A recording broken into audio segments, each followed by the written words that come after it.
And next up is my boy Sam Stout. Sam would like to sing 2 songs for you tonight. Sam, of course, as I said, is a candidate for Mr. SickNotWeak-Stock 2016 Pretty Boy. And for that, the hand through the hair. Okay, can you show me how to do that? Here we go, guys. Yeah, it's pretty good. But it's the look. Good. It's the serious look, right? I think. Let me see that look. Dickie there has got us both beat. Sorry, can you hear me? Dickie? Dickie, I'm taking that for sure. I'm using that one. Dickie, though, I think, to be honest, yours looks like you just sort of got out of the shower and went like that, right? It's natural. Dickie's a little contrived. His is very manicured there, for sure. So There's Sam, a lot of effort going into that. So I've been a big fan of yours for a long time, both personally and Thank professionally. You had some amazing moments in the UFC. Yeah, I had some great moments, and I just you know what, in the spirit of this event, I just kind of want to take a second and kind of share a little something about how this, how mental health and the battle against, or the struggle with mental health is really has affected my life. Go. So, not a lot of people know this. I've never told you this. I really haven't told anybody this, but clinical depression is something that runs in my family. And I lost my uncle at a very young age. He took his own life, and he lost his battle with depression. And just 3 years ago, my father was actually diagnosed with clinical depression. And I had no idea. I didn't know the signs to look for.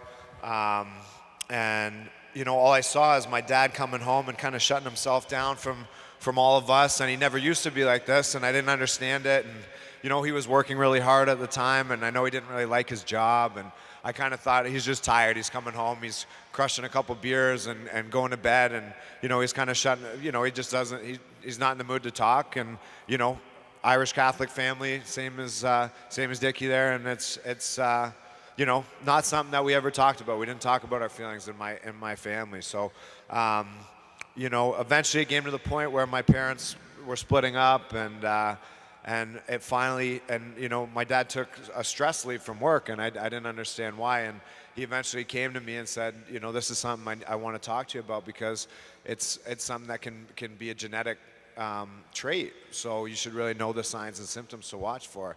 And, seeing what happened to him when he got treatment for his illness, and being there and understanding what was going on with him, and being there and just giving him that extra support, myself, my sister, his family and friends, and watching how it changed his quality of life is really what made me want to take part in this event today, and really kind of help raise awareness, not just for the people who are suffering from this problem, but the people that were in my situation, that might be close to somebody, and to learn the signs and symptoms that we should all be looking out for in the people close to us.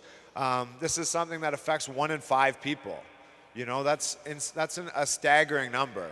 So you definitely know somebody who's suffering from this and probably have no idea, and they might not have any idea. So I think it's really great that we're all getting together and supporting this, and trying to make a difference. That's awesome, Sam. Thank you. How's your dad doing now? He's great. He's had treatment. He's has somebody he can talk to. He can talk to all of us. He's taking medication, and his quality of life. He's like a different person. He's like the person that my dad when I was growing up again. So it's really an amazing thing to see what just knowing and getting treatment can do for somebody.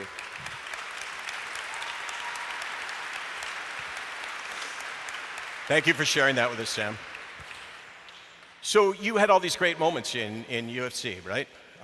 And you retired because I think you touched on it because I got knocked out 3 times in a row. No, but it wasn't just that, though. It was the fact that you realized that not stuff doesn't go on forever, right? Exactly. So here's my question: the octagon is in the past.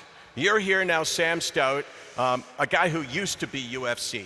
How have you coped with the fact that you no longer get that amazing rush when you go into the octagon, and Buffer is going, Sam Stout! That's pretty good. That was pretty good. That was pretty good. Sorry. But he would have also mentioned your nickname, Hands of Stone, right? Hands of Stone, yeah. Right, and that's the why same I never nickname. played hockey. Yeah, that's the same nickname Rich Clune has. So, so You know how what? have you coped? How have you coped with it though? Well, that Because- was, you know what, that the first couple months after announcing my retirement, like you said, it wasn't, I didn't retire because, you know, I didn't love this sport anymore. I didn't retire because, you know, I retired because I was worried about my health, staying in it at that stage of the game. I had been knocked out 3 times in a row, and walking away from it was the hardest decision I ever had to make.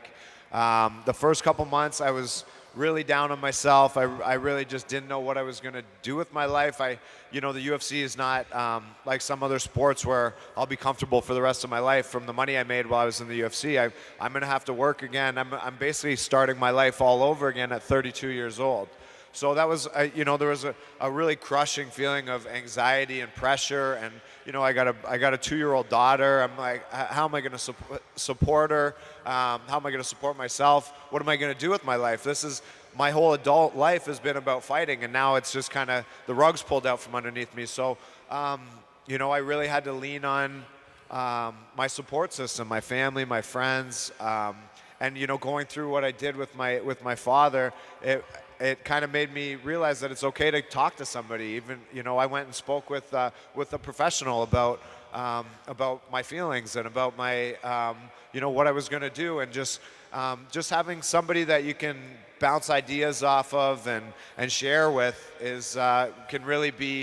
can really take a lot of that anxiety away from you. You can go into public speaking and share this message because you have been amazing. Well, I got to say, this is my first Sick Not Weak event, and I hope it's my first of very many. Oh, thanks, Sam. The winner by unanimous decision in this conversation with Landsberg, Sam Stout. All right. I guess my losing streak's finally over, huh? Thanks, man. Thank you. He's pretty good, eh, Clune? Seriously. I don't know. I'm hoping, like, I got to say that your only hope right now, the evening gown. That's the only chance you have to win this competition. Thank you, Sam. Thank you, Rich. Thank you, Jake. Thank you, everyone, for what we'll be doing now. Why don't you shut that down for a second, Facebook? We are going to take a brief pause, and then we're going to come back. So if you give us 1 minute, we are going to reload.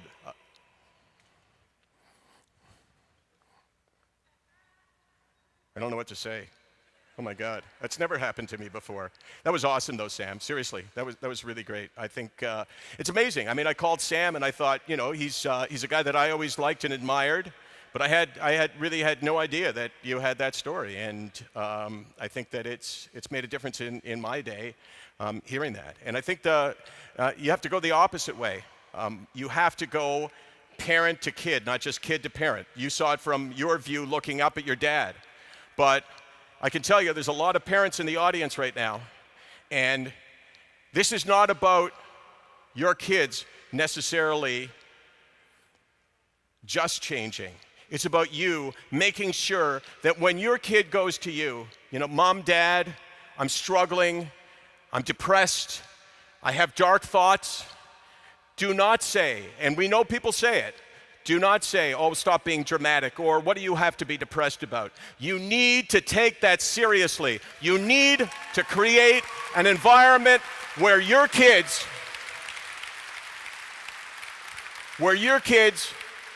can reach out to you. Make it a topic of discussion. I'm not saying every night at the dinner table you should be talking about mental health, but make sure that you can talk to them about it.